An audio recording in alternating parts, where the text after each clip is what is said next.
Hey, Jordan, we're going to talk about an important topic today, but I got some fun to open up our episode with. Can I tell you something Let's cool? do it. It's whatever day of the week, fun day. Monday, fun day. Tuesday, fun day. Whatever day you're listening, it is a fun day. So let's do it.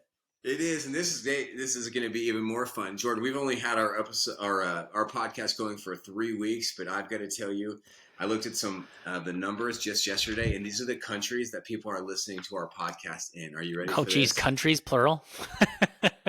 Peru, Luxembourg, France, Estonia, Costa Rica, Argentina, Denmark, Norway, Belgium, Mexico, Brazil, Israel, Switzerland, New Zealand, Sweden, Australia, United Kingdom, Canada, and the U.S. These are Wow. the countries that people are listening to us. Isn't that We need to cool? learn other languages. That's amazing. That's cool. Yes, mucho Hey, you know what? bueno. This obviously doesn't stop within the U.S. So many people need tips like this, and so this is worldwide. Anybody can use this knowledge. It's just so heartwarming, and so thank you for all of you listening in your homes, in your earbuds, and we love you guys, and we do this to support families. I want families to be close and connected, and I want kids to grow up feeling loved and known by their parents, by their grandparents, by their aunts and uncles, their godparents. And thank you for letting Jordan and I just be a part of your journey and your this thing called parenting, Yeah. right, Amen Jordan? to that. And I mean, each topic we've had has had a completely different angle to it. And today's is going to be interesting. And almost as like when you're reading the different podcast, titles, you stop in your tracks in this one and be like, whoa, you want me to listen to my kid? My kid can't even listen to me. Why should I listen to them? Oh, yeah, good point, huh? Yeah, we was already putting some comps together to prepare an episode on parent speaking skills and how to really speak in a way so your kid really hears you. But you're right. This episode is about us hearing our kids, hearing their hearts, really being excellent listeners. And I wanted to open up our episode with some poetry, Jordan, some I love poetry. it. I haven't done poetry since high I school. actually really I studied world literature at UC San Diego, so I actually studied a lot of poetry. I wrote a lot of poetry back in the day, and now I'm gonna here's I have a little game that I entered in my head that is including you, and it's all surprise for Okay, you. Are let's you ready let's for do it. this? So I found some poetry, some classics from back in the day, where the authors were talking about painful relationships with their parents and their parents misunderstanding them, their parents not hearing Mm, them, and that's what today's episode about. So I'm going to read it to you, and if by any chance you recognize what this poem is, then you can tell us, and then you get one I'm point. not that It's smart. like a I am not game. that smart. And for anyone listening at home, you can try to beat Jordan to see. We're going to start off with something really easy. Now, you probably will get these wrong because this is like classic poetry, right? And it's really old. But are you ready for this? Yes, go for All it. right. Okay. All right. Chilling out, maxing, relaxing, all cool, and all shooting some people outside of the school. A couple of guys who they were up to no good. Started making Started trouble in my making trouble in the neighborhood. neighborhood. Got into I one got little one little fight. My fight, and mom my got mom, scared. Said, "You're my moving with." mom Yeah. got. Okay, what is it? You know Fresh what it Prince of is? Bel Air. Easy one, yeah. All right, this one's a little harder. Are you ready Yeah. for this? All right, kick it. You wake up late for school. Man, you don't want to go. You ask your mom, please, but she still says no. You missed 2 classes and no homework, but your teacher preaches class like you're some kind of jerk. you got you got to fight, for your right to party. And your pops, he caught you smoking, and he says no way. That hypocrite smokes 2 packs a Day. day, man. Living at home is such a drag. All right, what I is it? don't know. It's hard for me to get the beat in my head. Oh, you still don't No, what is know? it? I actually gave it away in the I'm sure you lyrics. did. Your teacher preaches class like you're some kind of jerk. You gotta fight For your right for your right to party. That's Beastie Beastie Boys. That's right. That's right. That's right. Okay, this one you got to this one's a little old school, but you've heard this song probably 1,000 times in your life. Okay, I come home in the morning light, and my mother says, "When are you gonna live your life right?" Oh, mama dear, we're not the fortunate ones, and girls, They want to have fun. Oh, girls, Just want to have fun. just want to have fun. phone rings in the middle of the night. My father yells, "Oh, big man, what are you gonna do with your life?" "Oh, daddy dear, you know you're still number one. But girls, they wanna have fun." All right, That's so Cyndi what do you Lauper, say? right? Sing. Cyndi Lauper, Yeah. yes. All right, last one is a little dark. Now, this song is extremely popular about 15 years ago. Extremely popular. Maybe 17 years ago. Very famous singer. And you've heard this song many times. All right, ready for this? Because of you, I never stray too far from the sidewalk. You like my voice? Radio voice. Because of you, I learned to play on the safe side, so I don't get hurt. Because of you, I find it hard to trust not only me, but everyone around me. Because of you, I'm afraid. Oh. The way you read it is so serious, and then we listen to it, and it's so different. I know, dude. I know. American Idol, Kelly Clarkson. Because of Yes. you, I never strayed. That's right. Oh, you got it? Yeah, You got Kelly it? Clarkson, right? Yeah, dude. All right. When you said poetry, right. I thought you were going old school. That's new school poetry. I love it. I'm being done. Yeah. So Jordan, stop reacting and stop listening. How to use listening skills to build strong bonds with our kids. Guys, if you're going to build strong bonds with your kids, you got to be a good listener. Yeah. No one wants to be around someone who doesn't want to listen to them. They're just nagging, they're reacting, they're scolding, they're giving stupid pep talks. They're giving lectures, blah, blah, blah, blah, blah. You're like the Charlie Brown parents. Blah, blah, blah. That's pretty good, actually. So, Jordan, why is it so hard for us parents to be good listeners to our kids? We might be good listeners to other people, but this is a common issue, a huge problem, man. I was going to go with maybe, I was thinking as you were doing the poetry, maybe music can be the connecting factor between you and your kids. But then I was like, well, that just isn't necessarily the case, because you've got this generational gap, and music is a big indicator of that. The music you listened to when you were a kid versus what your kids are listening to right now. And, the older you get, you maybe not have the same interest. So obviously it couldn't be that. So now I got to ask myself is, how can you be relatable? Who is someone that can relate to all generations? And, I'm thinking of, people on this planet, and you've got mentors, you've got coaches, and they can relate. And I don't know if that's because those people are more like father figures, or there's just some kind of interesting bond. But then there's something happening between parents and kids that the bond isn't always there. For the majority of us, it's not there, and we have to strive for it. It breaks down. So honestly, I don't know what it is, because if I were to be a parent where I'm like, I'm going to try to be the cool parent, obviously your kids are going to be like, you're being a dork. Don't try to be cool. Just be yourself. And then you be yourself. And then they're like, why do you have to be like that, Dad? Like, just try and be cool, And so there's really no perfect answer. I don't know how to be what my kids need me to be. So ultimately, do I just be myself and hope that they appreciate me for who I am? Oh, here's good news is this. That's what the episode is about. I've been listening to your sons and daughters for 24 years, and I've been watching you, parents, speak to your kids. I've been watching you listen to them or attempt to listen to them, and I've come up with 4 tools, full tips that I'm really pumped about that I want to put in your parenting toolbox today. Jordan, everybody I think here should want to be a great listener to their kid and want to hear their kids' hearts, don't you agree? Yeah, I mean, give me any tip I can possibly have to make sure that I keep that communication flowing, because it is not going to be good when that time comes where it's just completely distant. And some of us may be distant right now. You're listening and you've got distant relationships. Hopefully these can help us. So what are they? Yeah, man. All right. So here's 4 listening skills that are really I want you to use. Now think about this for a second. You've actually probably never taken a class in communication before. Even if you took a class in college called like Communication 101, so many of us, we actually really struggle with communication. It's not so much our faults. It's because we've never taken classes in it, but also the people who are supposed to teach us about proper communication are actually our parents. So if you've struggled with conflict communication, listening skills, then I'm glad you're here, because I'm here to encourage you and to teach you. I got 4 tips for you. Here's the first one. Okay, is that let me take this and get a little serious for a second. Okay, so in a great conversation, when someone like really wants to talk to you, then hopefully they use this thing called a soft opener. Jordan, have you ever heard that term Yeah. before? How are you doing today? Probably is a soft opener, right?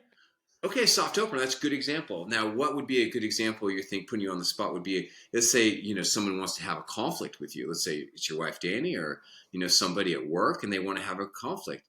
Give me an example of what comes to the top of your head. I'm just kind of putting you on the spot here. What would be a soft opener that you would vibe well with? A Like, for soft example. opener that I would vibe well with, Yeah, like it's soft. but they want to create conflict in this conversation. Well, they want to have a hard conversation with you, but they're gonna do something wise, and they're gonna have a soft Okay. opener. What's wrong?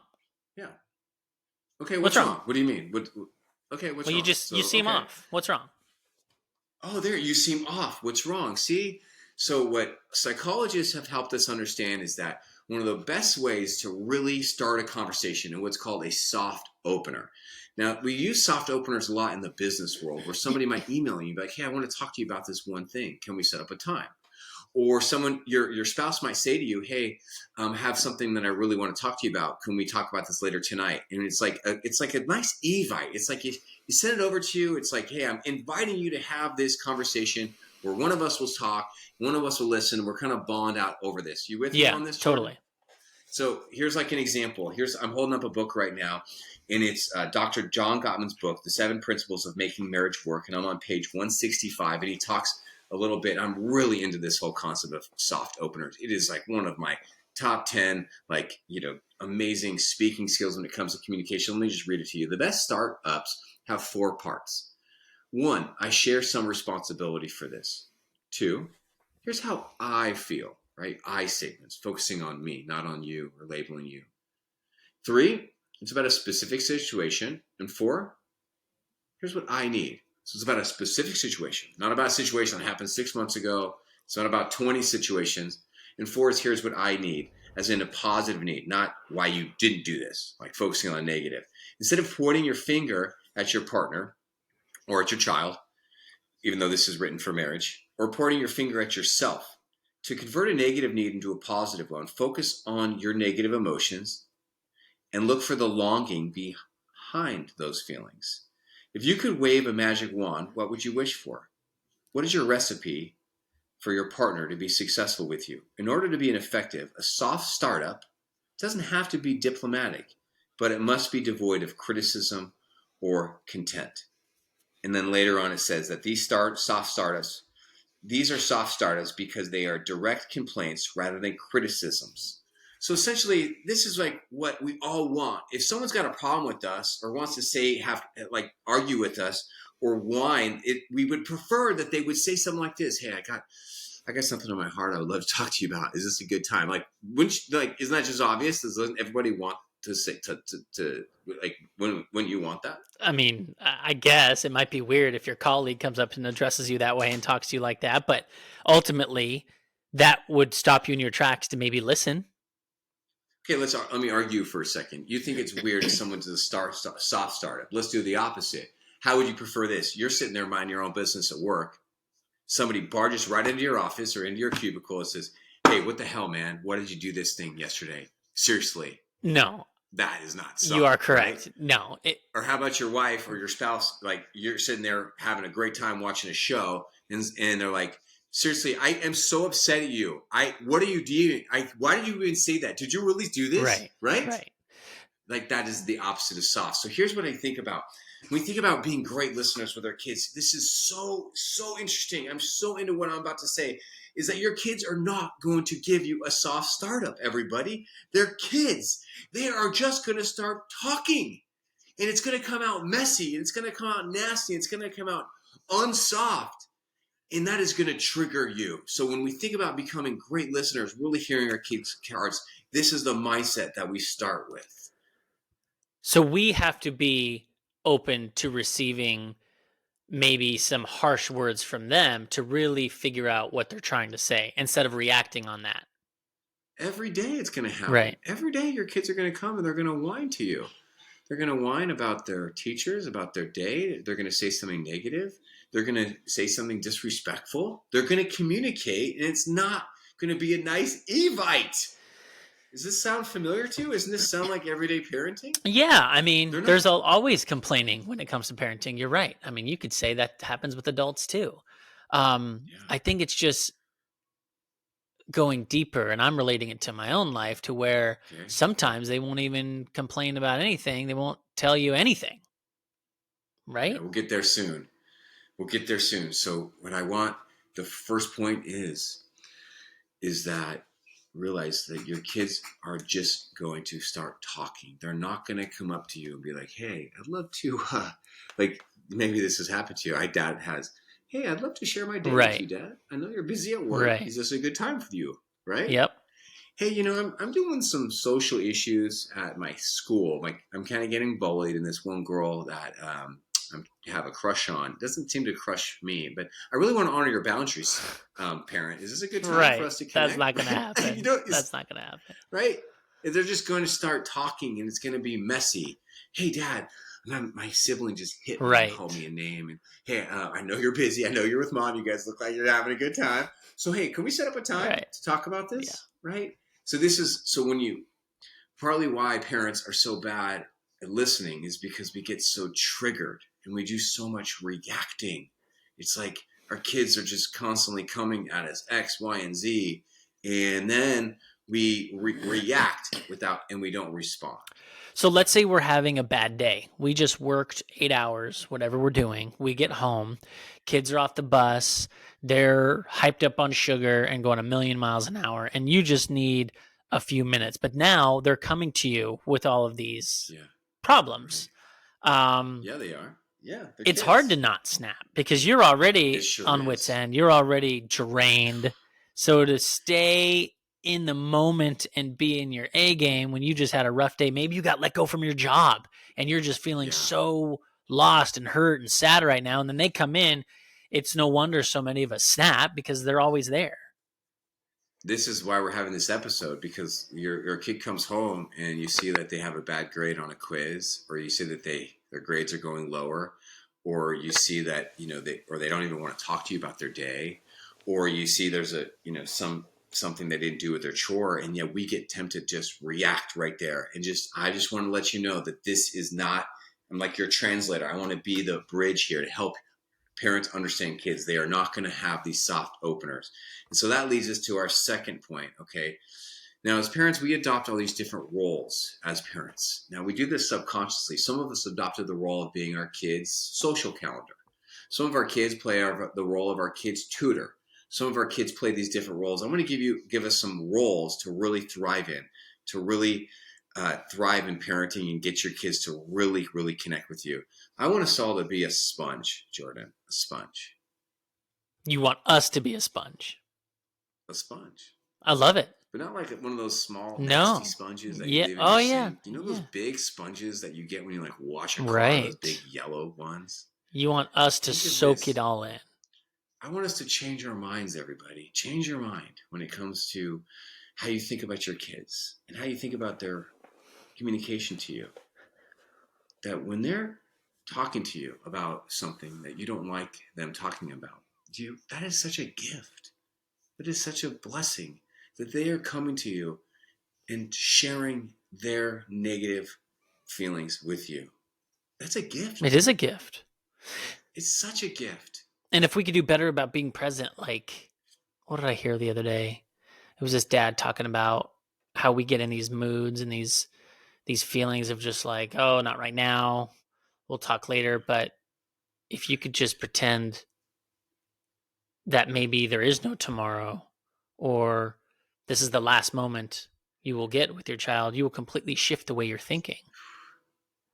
So it's like, You're actually talking about a video that I posted on social media about a man who was on the Joe Rogan podcast saying, look, my kids are young and they're driving me nuts. And I'm just so tempted to react. But somebody gave me a great piece of advice. They realized when you look at your kids, flash forward to you and you're 80 years old. You're 80 years old. And what would you say to yourself in that moment, knowing that this could be the last moment you have with your Right. kids, or you have a time machine? What would you say to yourself? What would that older person say to yourself? They would probably say to you, look, this is just temporary. Right. Enjoy this moment. Don't let it bring you down.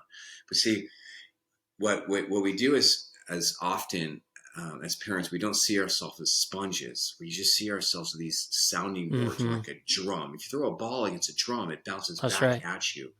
So let me give you some tips on how to be your kid's sponge. Right, here's some of my favorite things. One of my favorite words in the whole, one of my favorite phrases in the whole world. It is such a brilliant phrase. I just use it often. I just used it yesterday with my middle daughter, and I'll tell you about how I used it. It's 3 words. It's not Bob Marley's 3 little words of I love you. It's just tell me more. Tell me more. It's such a loving, amazing thing to say to somebody. Have you ever said that to anybody? No, Tell me I more. don't. Mm-mm. You tell me, if you were sharing your life, and I'm going to use it in this episode, you probably might even realize I try to say this a lot in my everyday language, but if somebody were to say to you, and you're sharing your life with somebody, even sharing your negative, and they say, hey, tell me more, what do you think that means? What message does that convey? Yeah, I usually go with a similar idea of tell me more, but I don't say tell me more. I give it another question back to them, like, well, let's say they say something to you, and I'll say, well, are you okay? How do you feel about that?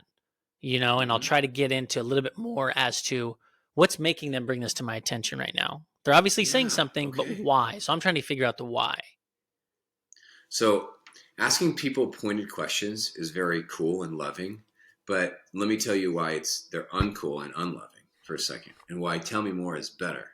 If you ask somebody a pointed question like you just modeled for us, it sends off a cool message like, hey, I'm really into this conversation. Like, I'm the sponge, and I want to soak up you. I want to soak up what you're feeling. You with me? That's kind of the point of a pointed question, Yeah. right? But here's the flip side of that. When you ask your child a pointed question, who is now in control of the conversation? And what are you asking the child to talk about? You're actually asking the child now talk about what you want them to talk about. And you're controlling the conversation versus tell me more, who is in charge of the conversation. They are. Right? So you see the little subtlety in words. So if you're struggling with having your kid open up to you, it might be say more about you, parents, than it does about them. It might be like you're actually not thriving as a listener, and you might be sabotaging the conversation by either making it about you, responding with some pep talks or lectures, or even asking pointed questions like, have you ever heard, if anyone ever heard their kids say to you, gosh, can I just talk? Can I just tell the story? Like, this is like what kids say. Yeah. It means that we've crossed that line, and in a bad way, we've crossed that boundary, and now they feel like we are hogging the control in the But conversation. also, you had mentioned previously that these kids won't use soft openers, and they'll just blurt things out at you. So sometimes I Yeah. feel like they don't know where they want the conversation to go. They're just trying to say something. And so my Yeah. thought is, let me help steer it so you can find that answer, which will help me understand as well. Because if you just say, tell Right. me more, have you ever had it to where they're like, they don't know which direction to go in their conversation? How about we do this? How about in a couple minutes, we'll do some role playing, and I'll play out these 4 tips. Would you mind pretending to be one of your Yeah, kids let's do it. and talking to you the way your kids might? And I'll role play or model how you use these things, because you're I what if like you're making up a story in your head by what you just said, just kind of starting an argument with you. Like, why are you so interested in the why? Why is your why so important to you? I think the why is the most important thing that drives all of us. So we have to find that why no matter what it is. Why do Mm-hmm. people go and protest on the Capitol? Why are people Mm-hmm. angry at their children? There is an answer there That's good. that they might not Yeah, even know, but I think it's important for us to know if we're trying to that's deep, figure it and I out. like that. But what if your kid doesn't really want to be psychologized and want to Psychologist. know their why? What if they just They want just to want freaking yeah, talk their and vent? emotions, let their emotions fly. Right? Because you think That's about where I this. say Somebody to my recently asked wife, me. "Hey, can you talk to them? I don't have time." Here's why I'm trying to change. Everyone's listening to this. I'm trying to change your mind. I'm trying to change your perspective. Let's say you have a kid and they're just so negative and they're just whining, or they're down, or they're a victim mentality. Or let's say you have a kid who's just disrespectful to you and only to you. Hmm. Well, why? Well, I don't know the exact reasons. I don't know your kid, but here's potentially one of the reasons. Is because you are their person. You are their person. You are the only one in the entire world, in this country of 360 million people and billions on this planet, that they feel safe with, sharing their life, their hurts, their pain, their confusion with. It's you. Yeah. And so why is your kid negative or whining or tattletelling or acting like this? Because of you. That is so, they are so into you and they trust you and they need you and they want you. And I don't want to see you, parent, lose that or sabotage that into the teen years. Yeah. Because you are their person. That is the power of parenting, dude, right? Totally. So tell me more. Do you have any other phrases we could use? I do. Well, here's something. So I have this little survey that I invented in my head, and I don't have it's not scientifically proven, but I have a feeling that there is one question that parents ask their kids more than any other question. I call it the world's most popular parenting question. Now I have a feeling you're going to get it right because I have the answer. What do you think it is? What is the world's most popular parenting question? How was your day at school? How was your day, guys? How was your day? How was your day? Yeah. How was your day? How was your day at school? How was your day? Really, guys?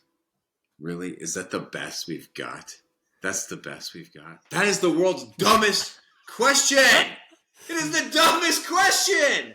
It's our version of a soft opener. It's like, oh, let's just start something. It is soft, but it's so stupid. And then we get upset when our kids say, fine.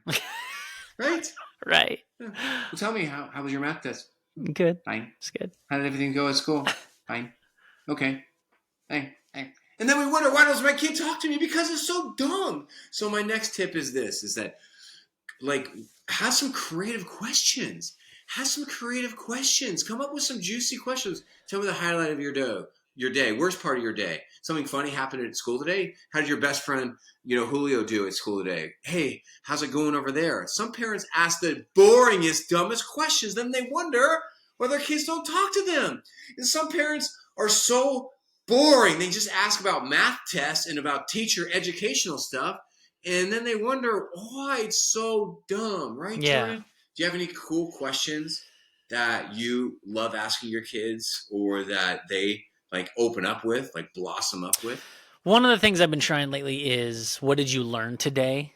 And I'm trying to see what they learned today, and they'll just be. Do they like answering that question? Probably not. I mean, who knows? I mean, I'm just trying new things. I don't know. I mean, they go to school, okay? So they have recess, they learn stuff, and then they're gonna have lunchtime. So it's like, there's only a few questions I can have other than how was your day? What did you learn today? Did anything interesting happen at school? How was your substitute teacher? These are the questions I ask. Maybe not deep enough. So yeah, I'm trying to help you see that you wanted more tips. Come up with really fun, creative questions. What games did you play at recess today? Did any kid what was the funniest pass gas in school today? Yeah, did anybody fart in class? What was the most embarrassing moment at school? Right. Right? Right. There's so many questions. And why you have to kind of co-create this is because, especially into like the teen years, when they start shutting you down, you can say, well, what questions would you like to ask? I don't know, Dad. Well, no, I really want to be able to talk. I just got out of school. I don't want to talk. Okay. This is not a good talk. Well, when would you want to talk? I don't know, Mom. Well, no. Well, can we talk about talking then? Because I'd like to have some time today when we do connect. Why are you being like this? Why? Because I love you. Because I want to know you. And if you don't want to talk now, let's not talk now. But when would be a good time? Is there a such thing as overparenting in this situation where you're being too much and you need to let the time breathe? Exactly. Well, this is what I'm alluding to right here. This like too much. It's like you're this annoying like little dog that's just following around. Talk to me. How was your day? How was your day? What was your playing race? It's like that. And then they start shutting down. So yeah. So the tip here would be, as we want to be these sponges, we co-create age appropriate a vibe when we can kind of connect with our kids, and that they do really see us as human beings. They care about our feelings. And because of that, they will open up and they want to talk to us. even though they may not really want to, but they see that this is a normal, natural way to love my parents. So if you have a kid stonewalling you or avoiding you or not talking to you, it might reveal something deeper.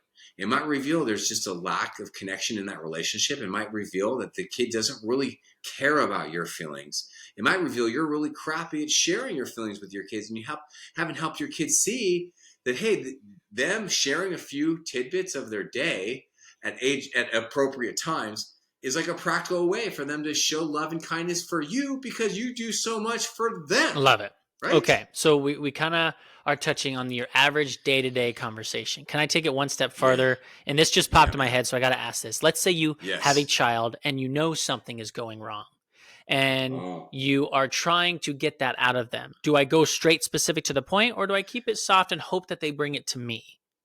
Oh, that's really a wonderful question. I'm gonna answer that question directly with points 3 and 4, and let's not let that question go away. Let that question go away, because that is every parent, especially with every parent of teenagers. That's like a normal thing.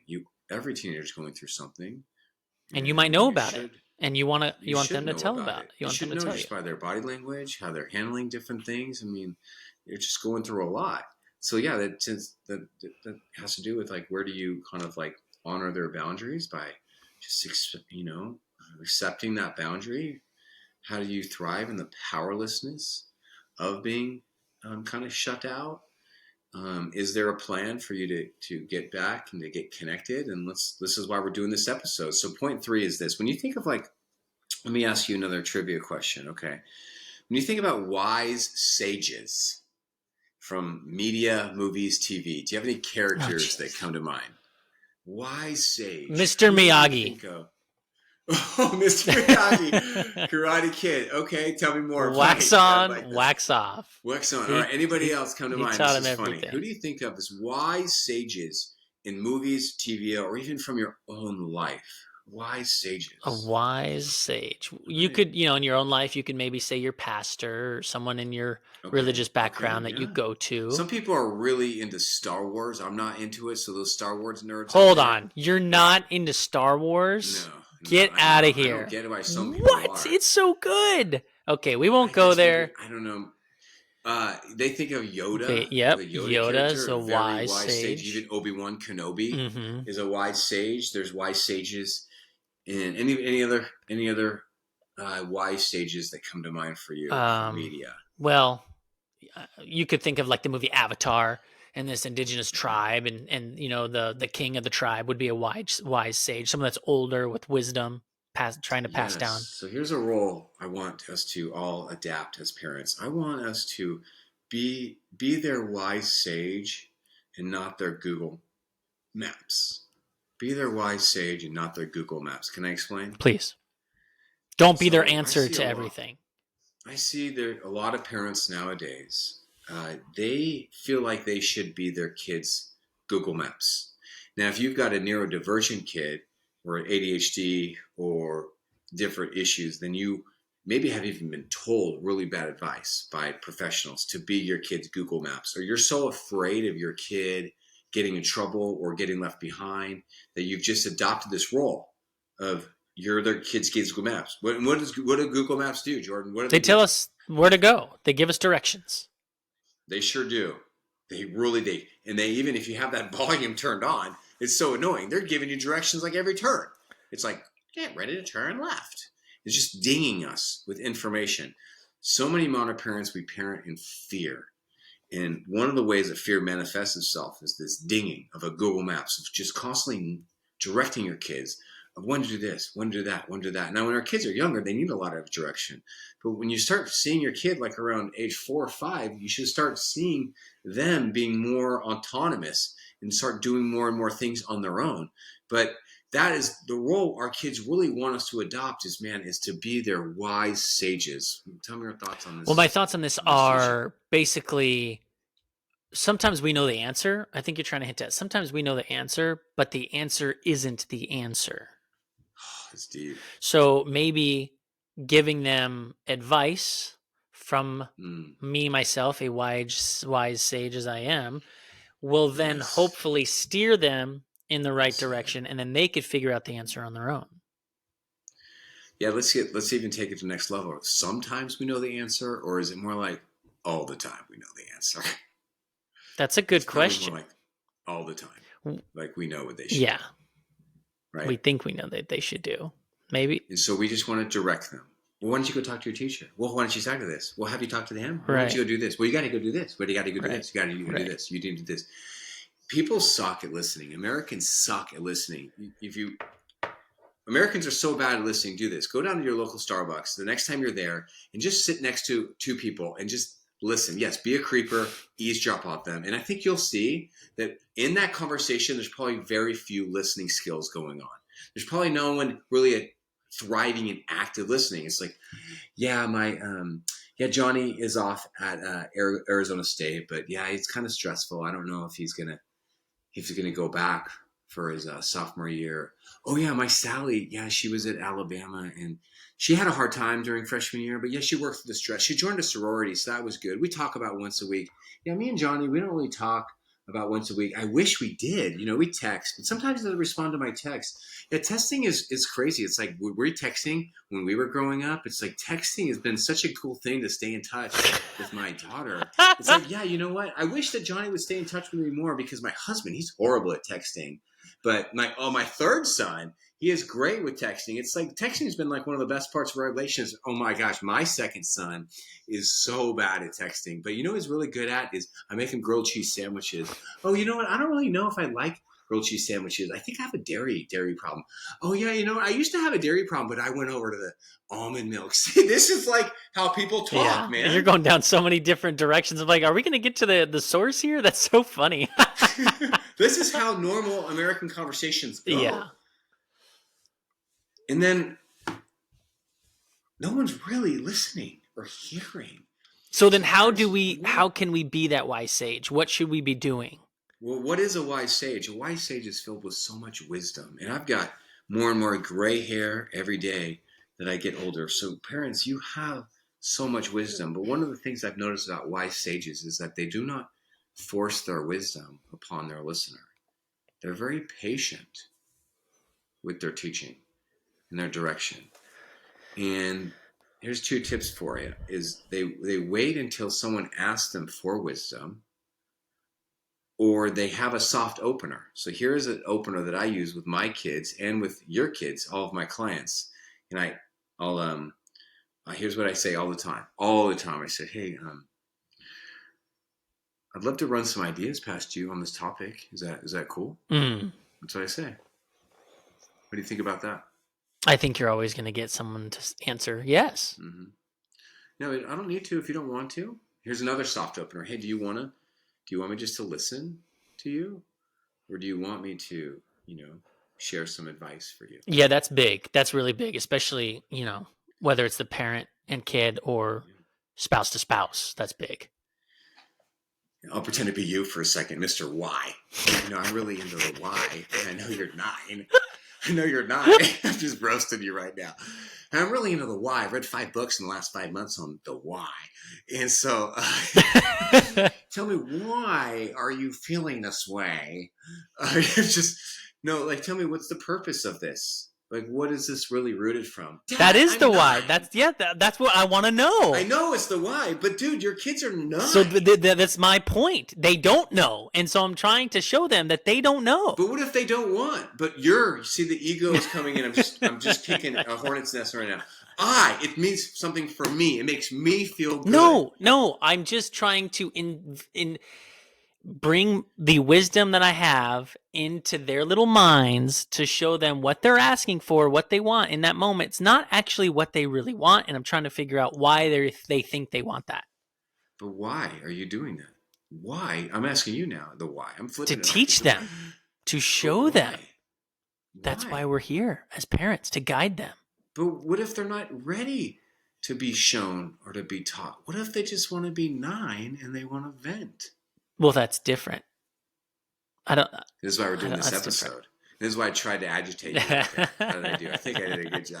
Did I piss you off? No, I don't get pissed off. You're good, man. I know. I tried to agitate you because I'm going to try again right now. You, in your ego, this is fictional tale. I'm just trying to agitate you right now. All right. You feel in your ego, I want to teach my kids. I want to direct them. This is what I'm here for. So I'm going to Google Maps them right now because they need this. And I don't even care if they're not interested. This is a good teaching moment for them. So I'm going to tell them, or I'm going to lead this conversation by asking pointed questions because it makes me feel good. I wouldn't say it makes me feel good. That doesn't make me feel good. What would make me feel good is if we could come to an agreement in whatever argument that it is. But why does it have to make you feel good? It does. That's what I'm saying. It doesn't make me feel good. Oh. Sponges. Do you think sponges feel good when they get soaked up with all that dirty, nasty water? They probably not. They probably can't wait to get cleaned off. Like one day Pixar's going to make a movie with a talking sponge, and we'll get to know how sponges really feel. But that's part of the point of point 4. All right, if you really want your kids to spill their guts to you, you really want to really hear your heart. Empathy changes the world. Let me show you a math problem, right? If you really improve, it's like a math problem, or you can make it like if this is like we're bakers and we're baking something. Let's put something together and let's bake it and let's see what it equals, okay? Mm-hmm. Okay, your kids are going to come talk to you and it's going to be crappy communication. You with me so far? If you do not get triggered and you remember your coaching, you remember your teaching, and you just respond with safe, good listening because you are their person, well then your kids are going to talk to you more. Do you agree? Yes. Right. So that your kids are going to talk to you more, which means you're going to get triggered even more by what you hear. Right. So you got to keep your cool. Because the more you hear, right, the more crap you're going to hear. Right. The more you hear, the more of their heart they're going to hear. The more of their heart you're going to hear, the more concerning things you're going to hear. You with me so far? Do you agree? Yeah. The more you're going to want to Google Maps that thing. But I got to be that sponge. So there's a time and a place for everything, my friends.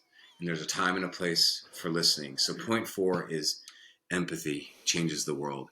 Train your mind so that when your kids come to you, and let's do some role playing right now. When your go-to training is your first thing is this. Your first thing is to regulate your own emotions. And you realize this is happening right now. This is what I've dreamed of. My kid is coming to me because I am their person. This is it. And how we respond is going to matter. So you ready to do some role playing? Sure. All right. Have we ever done role playing before on a? I think so. On a podcast. I do role playing every day with my clients. Have we? I think we have in the first couple. All right, buddy. All right. I have no idea what you're going to say. I'm just going to pretend to be a parent, and you got. Okay. Well, so I can only basically give examples from the stage of the kids I have right now. So I cannot give these deeper examples that some people are going through. That's okay. But we'll do some deeper ones in a few minutes. A big one that I have right now is just don't tell me. Just action. I'm sitting there. I'm Jordan Steele. I work morning hours because I'm a weatherman. So I'm kind of tired, and my kids are going to start saying something negative or complaining that's going to really be hard for me. Action. Yeah, Daddy, I really want a cell phone. Oh, you do? Yes. Okay. Can I please have a cell phone? I'll even pay for it with my own money. Hold on, I'm kind of tired. Let me stretch. Okay. We can talk about this now. Please. Okay? No, I just really, really, really want a cell phone because I want to be able to talk to my friends. Okay. I want to be able to. I want to be able to talk to my friends. So can I get one, please? Yeah. Let's talk about it. So this is a pretty serious topic. So. Tell me why, tell me more, because I know your friends are important to you, and they're important to me, so that makes sense. Yeah. That you'd want a cell phone. Yeah, I just want to be able to talk to my friends and be able to, communicate with you if I'm gone from the house, and I really want to, have a phone, and all my friends have one, and can I please have one? Yeah, phones are cool, and that's cool that you'd want to talk to me and talk to your friends. So I like how you're thinking. It makes sense that you would want to really stay in touch with these people. Mm-hmm. And what is that like then? knowing that some of your friends have phones? What is that like for Well, you? I mean, sometimes I get so jealous that they don't that they Yeah. have phones. Like, I would Yeah. love to have a phone. Why can't I have one? Can I have one? I hate feeling jealous. And that must be hard. Feeling like, some of your friends have phones and you don't. That's really tough, huh? So is it okay? Can we get one? Well, hey, that's why we're talking. This is a huge decision, so we're going to have to talk about it. Okay. So I'm Ooh. not ready to make a decision right now. Why don't you tell me more about what's on your heart about this? Because this is a huge family topic. I mean, you got a twin, so you're 9, and so this is a. I'm glad you're talking to me about this. I want you to feel like whenever something comes up, you can come to me, and I'm really going to hear you out. So does that mean I can get one? Well, tell me more about why you feel like you're old enough to have a phone. Well, because Dad, like everybody has phones. Okay, So all right.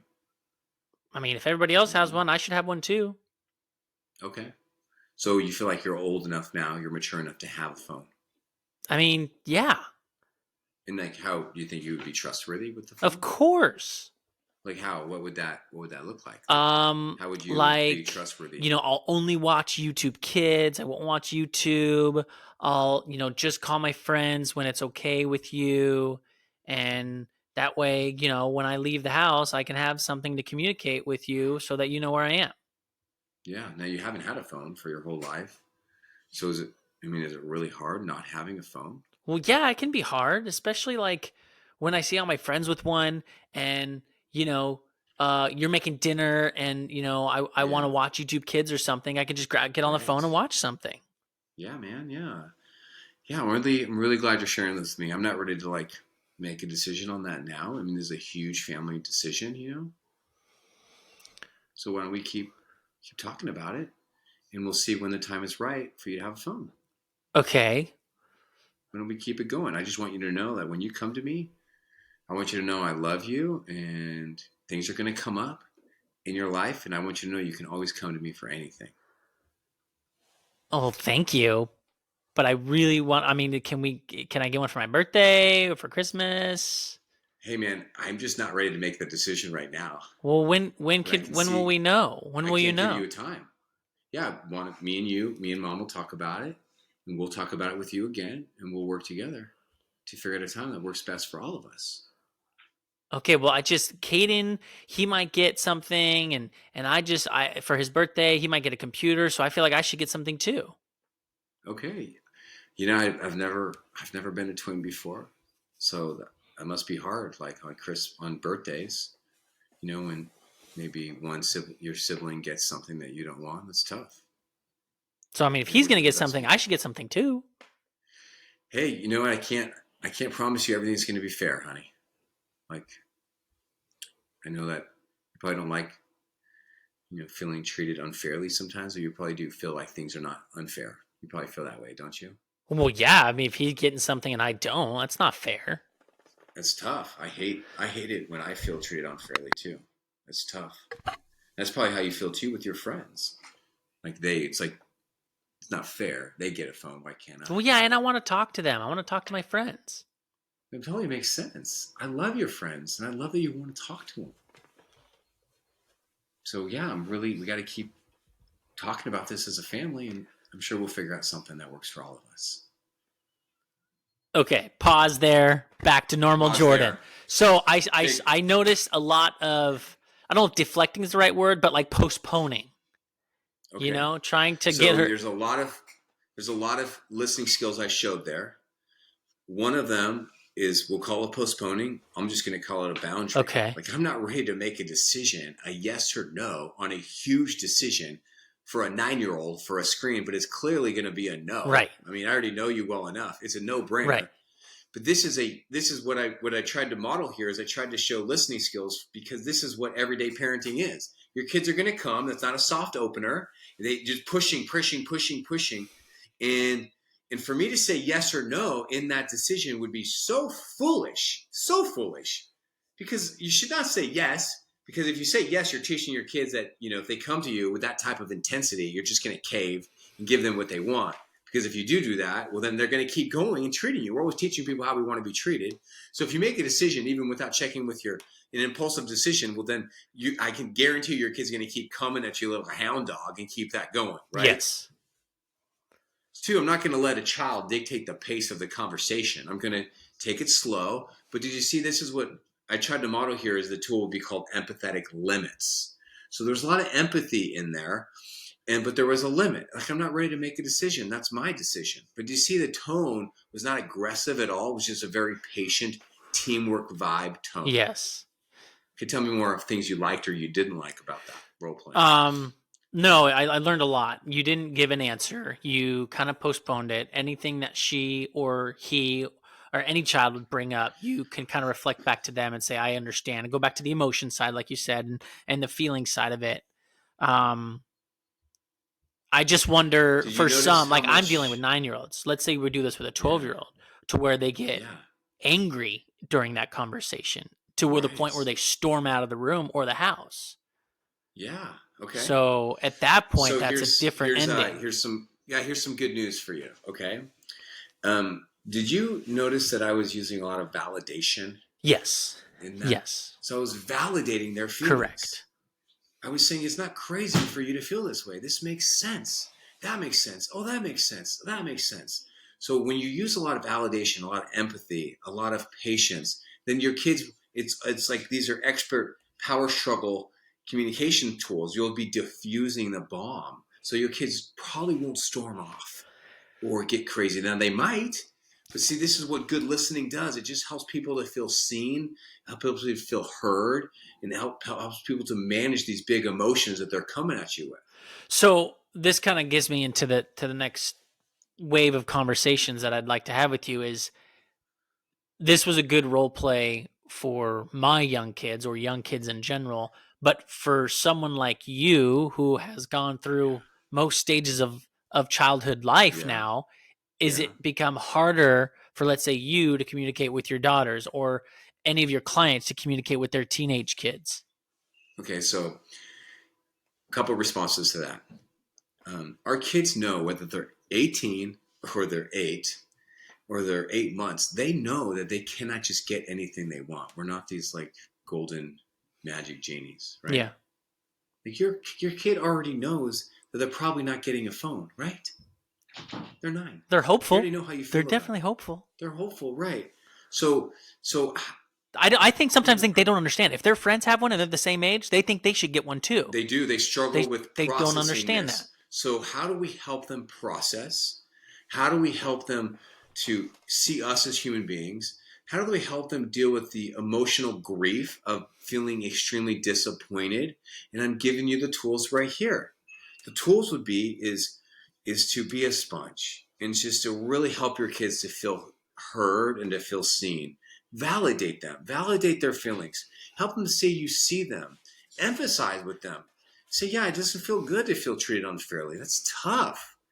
Your kids aren't going to come up to you and like share with you their feelings. You want to maybe help them understand their feelings by even bringing up some words. Like I did that for you. I can see that, that's tough to feel like you're the only kid. See, I'm just constantly connecting with them. Yeah. This changes the world. This changes them, and this will diffuse their bomb. Now, it doesn't necessarily solve the problem long term. This is what you're referring to. But you got to trust me on this. These are very powerful listening tools. And when they get older, I'm assuming that will become more deep. I can give you like 20 tools right now on how to deal with this topic or any other topic. Here's a couple, just because you seem excited to get some tools on this topic. So we'll just here. I don't know if we'll role play them out. I'll just say them. So speaking hope, whenever you so here's a tool that I also use. I didn't say. I almost never say no to my kids, Jordan. But you also don't say yes? Did you notice how in that I didn't say no? You almost never say no. I almost never say no. I say yes all the time. But if I say no, I don't just say no. Now you can say no. I can say no if I want to. I just choose not to say no. Yeah. Because when I'm, asking my friends or family for things for things that are really important to me, and they don't give it to me, I would prefer them to not say no. Right. I hate the word no. but to be cool with me, be gentle. Yeah. Like, give me a soft no. Whether that be me, like, think about this. Okay, this is like a, an R-rated example. Say I'm trying to make love with my wife. You think I would like it? Which she doesn't do. Which maybe this is a bad example. She's like, no, stop asking. You ask me one more time, you're getting punished. No, never. It's not even happening. Right. You can't ask me again. It's gonna be a no for a week. Right? No, like, it's going to be a soft no. Right. A soft no. Let's say you ask your boss for a raise or whatever you're asking for, or your spouse to do something for you. Do you want them to just shut you down? Hey, honey, I really think we need a new pergola in the backyard. I think it'd be so good. No. Well, can we have a conversation about it? No, it's not on the budget. No. See what I'm saying? Or would you prefer this? Yeah, tell me what your thoughts are for a pergola. Okay. Yeah, that makes sense. Oh, that would be nice. Yeah. Okay. What are your thoughts about finances? What are we going to do with the finances? What about, see I'm going with this? Yeah. Mm-hmm. So one of the best ways is to hurt your relationship with your kid and to make them angry and to make your home unpeaceful is to say no in an abrasive way. And then what will happen over time is a word will happen, which we haven't talked about as we wrap up this episode. We need to talk about a very powerful word that I love talking about. In fact, I love talking about this word so much, you could probably even guess what the word is. Any guesses? No. All right. Do you think that my kids trust me, Jordan? That they can come to me and ask me for things and they'll at least be heard? Do you think they trust me? I do. That I'll hear them I out? do. Why? I think my 3 daughters know that even though they may not get what they want, that at least they trust me to hear them out and to validate them. Why? Because you listen to them? Yeah. Because you're a sponge? Go deeper. Because, you'll hear them out. If my kids didn't trust me to not Google Maps them, to not violate their boundaries, if they didn't trust me to mind my own business, if they didn't trust me to have self-control when they are barfing on me, do you think my kids would talk to me when they become teenagers? I want to say yes, but those teenage years are always so difficult. You could be the most... They won't, man. You could be the most open parent and cool parent, but teenagers might just... It's not cool to talk to their parents for whatever reason. So I've had to deal with that. I've had to experience that myself personally. But the theme of this is, well, this episode on the surface seems about listening. It's really not about listening. It's really about trust. I want your kids to trust you, and that they can trust coming to you and talking and sharing and processing, and they can come to you and that your goal would be the adult in the relationship, full of attachment, full of trust. And that doesn't mean they're going to get what they want, but they're going to feel heard. They're going to be seen by an adult. And this changes the world. It will change their world. And to circle back, I know we're kind of wrapping things up, but to circle back into the thing that we wanted to get to, which was, let's say you have a child that has a problem or something is up, and you're trying to communicate with them. Good. You came back to it. I wanted to come Good back job. Thank you for coming back. Here's 2 tips for you. One is speak hope into that child. Speak hope. Saying, hey, so Mom and I talked, and we're not ready to give you a phone right now. All right. So then you're going to emote pain. So go ahead. Let's go back to role playing. But I'm not even talking about that situation. Let's say it's any situation. Okay. It could be a 16-year-old. Yeah, it's a 16-year-old who has a drug problem. Okay. It could be so many. It could be a 15-year-old who wants to play tackle football, but their parents are afraid of CTE brain injuries. They're not going to play tackle football. It could be the kid who wants to walk around downtown. Right. And you're comfortable or not ready for that. Or it could be X, Y, and Z. So we want to say yes to as much as possible. But yes, there will be times when they say no, and that's our job to say no. So what do we do to help our kids with the no's? This is what I think the focus is speak. Here's 2 tools for that. I give you 20, but here's 2. How do we help our kids embrace the pain of no without breaking trust and with continuing to foster like good listening? Well, here's 2 tips. Hope. You know what? You're 9 and we just decided we're not ready to give you a phone. We'll probably talk about you getting phones, you and your sibling getting phones when you're around ninth grade. And I know that's a long ways away because you're only 9, but just hang in there. And we're still going to loan you our phones or give you some Switches, Nintendo Switches. But I know it's going to be hard for you, but we're going to be here for you, and we're going to help you walk you through this, okay? Okay, that's a great tip. Help, okay? Hope. Let's say you don't want your kid to listen to rap music with swear words, and they're 13. Hey, we know you love rap music, but we're just not ready to have that in the house. Yeah, I don't want to hear it. I don't want you listening to it, but just keep in mind, you're going to be moving out of this house one day, and when you move out, you could free to listen to whatever you like outside the house. So you will be free. I don't want you to feel controlled, but you are going to get through this. I don't want rap music to come between our relationship. See? Yes. Speaking hope when you say no. What do you think about No, that? I think that's great. I think that's really wise, and that makes a lot of sense. Now here's where you really want to land, though. This is extremely important, is you co-create win-wins built on trust. So here's just an example. So we decided we've got some bad news for you. We know you're not going to like this. We decided we don't feel comfortable with you playing tackle football. Yeah. Really sorry. It's just that, your dad played tackle football and he's got some brain problems and we just don't feel right about it. I mean, that's tough right there, right? Yeah. It's tough. That's reality, though, for a lot of families nowadays. And you could pick a million different topics in this, but we want to help you with this. We don't want tackle football to come between us. So we have some ideas for you. Can I run them by you, son? Okay. I see that you asked them if you can run them by you. To help you kind of cope with this decision, here's what we decided. And we want to know what you think about this. We're going to do just like a one year decision. So after freshman football, if you really still want to play football for sophomore year, it's really important to you, well, then we'll let you play. We'll let you play. Okay. We would prefer you not to play, but we're trying to be flexible. Mm-hmm.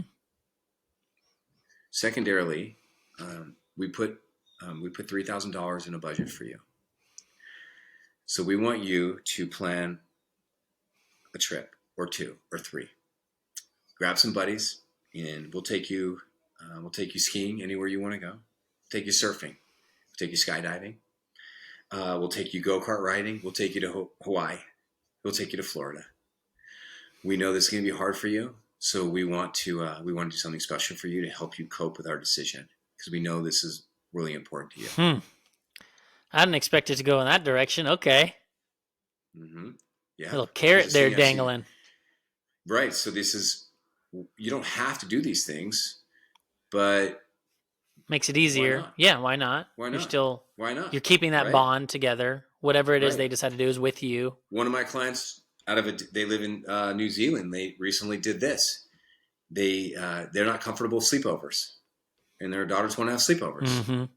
So they said they've had a lot of compassion and a lot of empathy. And they said, how does this sound though?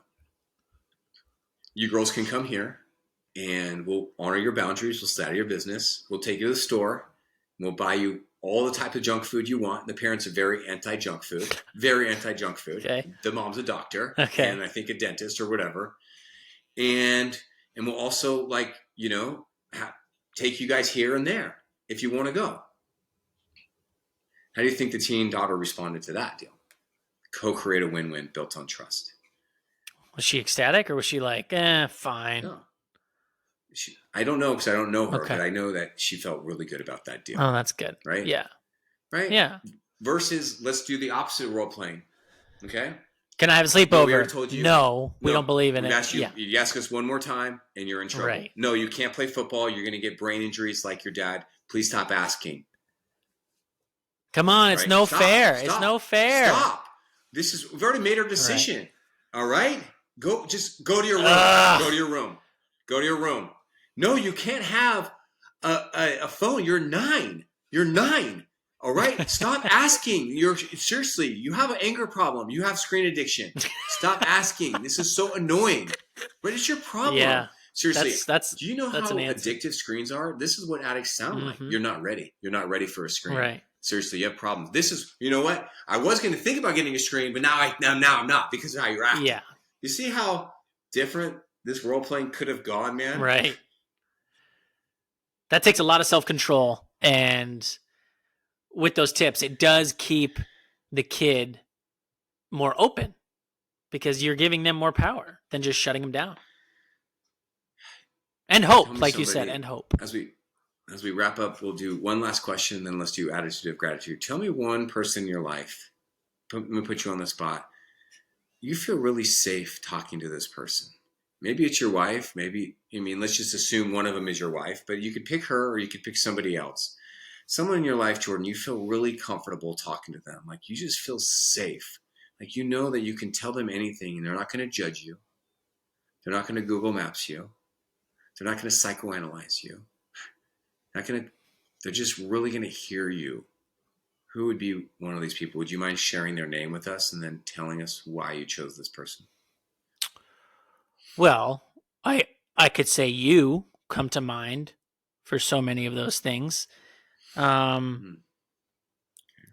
Thank you. I mean, Pick me, pick a my wife is friend, pick her. definitely What do you there in okay? terms What do of you father pick? You could pick two or three figures. people. But yeah, Pick anyone you I mean, want. I could say Who? What someone do who's you? not connected in my Okay. family, like immediate family. I would say the Okay. only person I could do that with is probably you, because we've got the longest relationship and Okay. I feel safe with you. So, what is it about your wife, Danny, and about me? Why do you feel safe with us? What are we doing in our listening that helps you to feel safe and seen? I think it's probably the communication. It's the, you're not just listening, right? So, like, if I open up to you or my wife for whatever reason, you could have the listening aspect of it, but then there will be some deeper questions asked that push me a little farther, that maybe open Oh, up myself a little more than I'm wanting to in that moment, which then allow mm-hmm. me to maybe Yeah. figure out the answer or Yeah. figure out the why, like going back to the Yeah. why. Yeah, man. No, I'm Something totally like down that. with the vibe. I was just messing with Yeah. you. Yeah. Yeah. Uh huh. Or like, let's say Nice. it's an argument. Whenever I have an argument with an outsider, it's just that. It's an argument that can be, Yeah. but if it's with my wife, she's so good at not letting it stay. Like, that saying, don't go to bed angry. I mean, it's literally like, Yeah. we're going to figure this Yeah. out Yeah. right now. No one's going to go to bed. And then we're going to hug it out. Even if you're still a little steamed, we're going to, Yeah. you know what I mean? And so you're getting to a point where like, you don't want to go there, but all right, let's just Yeah. go there. And then it gets so much better after. Yeah, dude. I think that I can't speak for all of humanity or all of human beings, but I think that most humans, young and old, they don't really like being told what to do.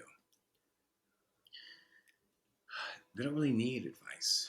Yeah, I've learned that the hard way. That's true. They just want to be heard and they want to be seen and they want to feel known.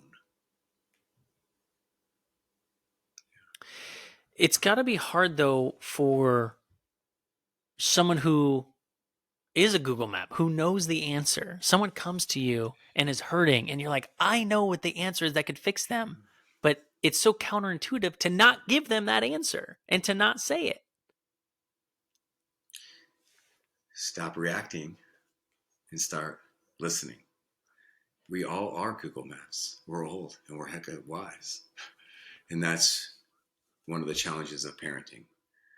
How do we wisely listen without directing? When do we direct? How do we direct when we don't have someone who really wants to listen to us? What do we do in those emotions? Attitude of gratitude. Jordan, I'm just really thankful because I picked up my daughter from horseback riding lessons yesterday and she just started sharing pain and it was messy Mm. and she was hurting and she's got some struggles going on with some of the girls at the barn. And I just remembered my training, man, because I wasn't born this way. And she just kept talking. and kept opening up. And I just listened, and I kept saying my 3 favorite words. Tell me more, honey. I should throw honey in there. That's And I good. just feel blessed that I have a daughter who wants to open up and share her life with me. And I hope that that continues on as she gets older and older. And I'm just thankful I have that right now. It's a precious gift. Tell me something, your attitude of gratitude as you close up our show. I mean, so many of us want that, what you have. That's so important. And not only that, to recognize that when we have it. Because sometimes when we're in it, we can't see it. And we have to stop and almost exit our body and look down.